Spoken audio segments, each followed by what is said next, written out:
पैसों की चोरी। एक सेठ की स्टेशन मास्टर से सांठ-गांठ हो गई। सेठ को आधी कीमत पर बासमती चावल मिलने लगा। सेठ ने सोचा कि इतना पाप हो रहा है तो कुछ धर्म कर्म भी करना चाहिए। एक दिन उसने बासमती चावल की खीर बनवाई और किसी साधु बाबा को आमंत्रित कर भोजन प्रसाद लेने के लिए प्रार्थना की। साधु बाबा ने बासमती चावल की खीर खाई।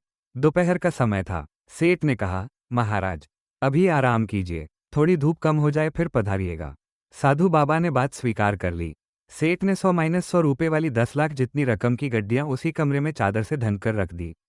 साधु बाबा आराम करने लगे। खीर थोड़ी हजम हुई। साधु बाबा के मन में हुआ कि इतनी सारी गड्डियां पड़ी हैं, एक दो उठाकर झोले में रख लूं तो किसको पता चलेगा। साधु बाबा ने एक गड्डी उठाकर रख ली। शाम हुई तो सेठ को आशीर्वाद देकर चल पड़े। सेठ दूसरे दिन रुपए गिनने बैठा तो एक गड्डी 10,000 रुपये कम निकली। सेठ ने सोचा कि महात्मा तो भगवत पुरुष थे, वे क्यों लेंगे। नौकरों की धुलाई पिटाई चालू हो गई। ऐसा करते करते दोपहर हो गई। इतने में साधु बाबा आ पहुंचे तथा अपने झोले में से गड्डी निकालकर सेठ को देते हुए बोले, नौकरों को मत पीटना, गड्डी में ले गया था।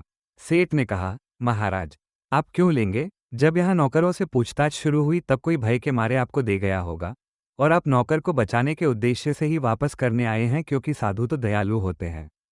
साधु, ये दयालुता नहीं है, मैं सचमुच में तुम्हारी गड्डी चुराकर ले गया था।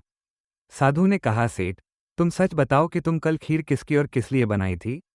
सेठ ने सारी बात बता दी कि स्टेशन मास्टर से चोरी के चावल खरीदता हूँ, उसी चावल की खीर थी।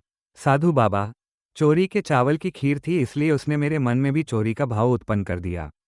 सुबह जब पेट खाली हुआ, तेरी खीर का सफाया हो गया, तब मेरी बुद्धि शुद्ध हुई कि हे राम, यह क्या हो गया। मेरे कारण बेचारे नौकरों पर न जाने क्या बीत रही होगी, इसलिए तेरे पैसे लौटाने आ गया। इसीलिए कहते हैं कि जैसा खाओ अन्न वैसा होवे मन, जैसा पियो पानी वैसी होवे वाणी, जैसी शुद्धि वैसी बुद्धि, जैसे विचार वैसा संसार। आपको ये कहानी कैसी लगी। ऐसी ही नई नई और प्रेरणादायक कहानियां सुनने के लिए हमारे चैनल को ज़रूर फॉलो और कमेंट करें।